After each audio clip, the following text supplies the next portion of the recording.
And we are back with Libo Cao Meyers. She is an author, an Apple executive, and a board member on Hope Services. And Libo, everything, as I was saying to you before, is sort of intertwined in your life. You know, one thing sort of affected the other, motivated you for other things. A quick journey through your education that you mentioned in terms of coming over here. You were able to get a master's and a PhD in two different engineering fields, as well as going to Stanford Business School. Was that planned, or did one thing lead to the other, or that's an awfully ambitious kind of program or strategy to have? It wasn't as ambitious as people thought. It's just one thing leads to another. Because of my disability, I was told at that time when when I was about to go to college that I wasn't perfect, and they need complete talent to be in computer science degree major, and because that's the hottest major of the times, right? 1995. And so that's why I only can pick chemistry as my major, because it wasn't really a hot major. And however, I wanted to study computer science, so I learned how to apply graduate school here. So I came here because I only had chemistry as my bachelor's degree, so I have to pursue a PhD in the same major. But at the same time, I have to really just chase my dream. And so that's why I put computer science as a second major, and I did both at the same time because I really also love science. And that major I was in, I love it, but it wasn't my first choice. So I thought, why don't I just do both? And I was able to finish both. And the Stanford executive program that I had is just, it's not really that ambitious. It was just that I don't want to stop learning ever. So during my career, I actually did a lot of either certificate or online study, just to make sure that I keep learning and never stop learning. I think that's especially for young girls and women. That's a really great, inspiring outlook to have. And I like the fact that you're talking about one thing leads to the other. You know, just conquer each field as you go along. Oh, real quickly, because we do want to talk a little bit more about your memoir. What do you do at Apple now, and how challenging is that for you? I innovate at Apple. That's how I would put it. I led an org that we build a lot of really cool stuff.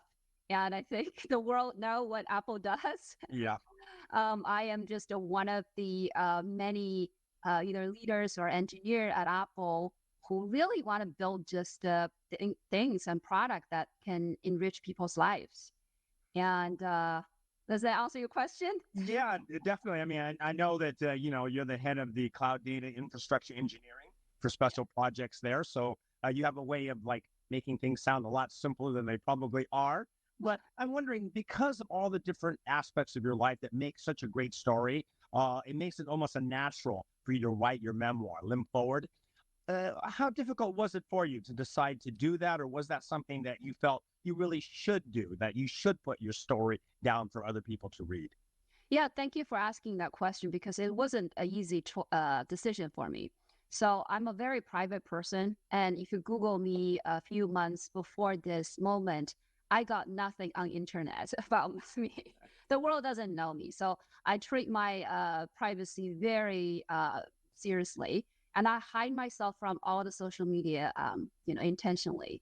However, a few years ago, I just had this sense of responsibility and a sense that I have to tell my story to this world because I want more diverse voice in this world. And I made the decision to just first write something down, and then one thing leads to another. Because at the beginning, my ambition is just to write something for my kids, so that someday they grow up and then maybe midlife crisis, and then they thought my mom wrote a book and I'll read it. But then one thing leads to another. It got bigger and bigger, and I started to ask my dad to write about his life, and he wrote another book that I'm helping him to translate. We'll have to have him on our show as well then. Yeah, so it got bigger, and then I sent it to my friends, and then they all told me that, well, you can't hide this. You already made it so professional, and you have to publish this. So then I hired a team to help me editing and do all the design. And again, one thing leads to another. I never really started with ambitious goal. It's just do something, start something, and eventually it will tell you where to go. Now that you see the book in sort of its complete form, it went through probably a real odyssey of you deciding what to put in, what not to put in, what to emphasize, what not to emphasize. Now that you look at it, Limp Forward as a kind of a total package, what strikes you like as the author that maybe you're very proud of having put out there? And what do you think maybe you would like readers to kind of get out of looking at the whole story? There's so many things because one of the intention of this writing a book is to um, almost to myself when I was a little girl. Because at that time, you never thought you could achieve this high in life. And then I wish this book first to give people hope. Because at that time, I wasn't reading a book that can show me that someone like me could, go this far in life. So that's the first thing is that for anybody who's reading this book, especially when they're dealing with challenges in life, they could see and learn the approaches that I took.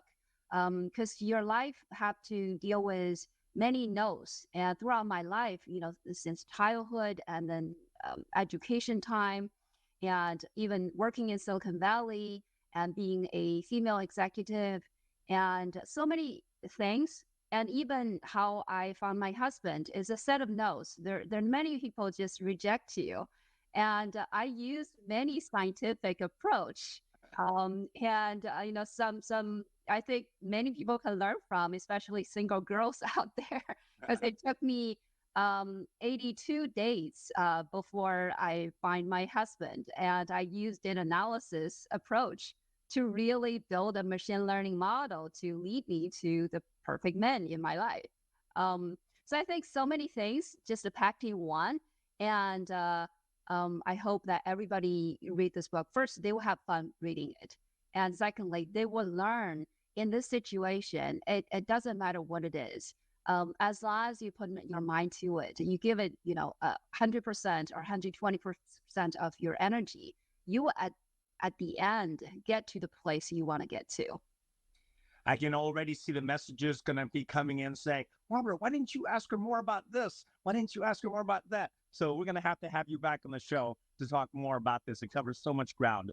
The memoir is called Limp Forward, a memoir of disability, perseverance, and success. Libo Cao Meyers, thank you so much for not only being on the show, but also for accomplishing so much and then putting it down in a way so that people can read about it. It's very inspiring. Thank you, Robert. And Libo will be donating 5 times the proceeds from her book to Hope Services, up to $40,000 until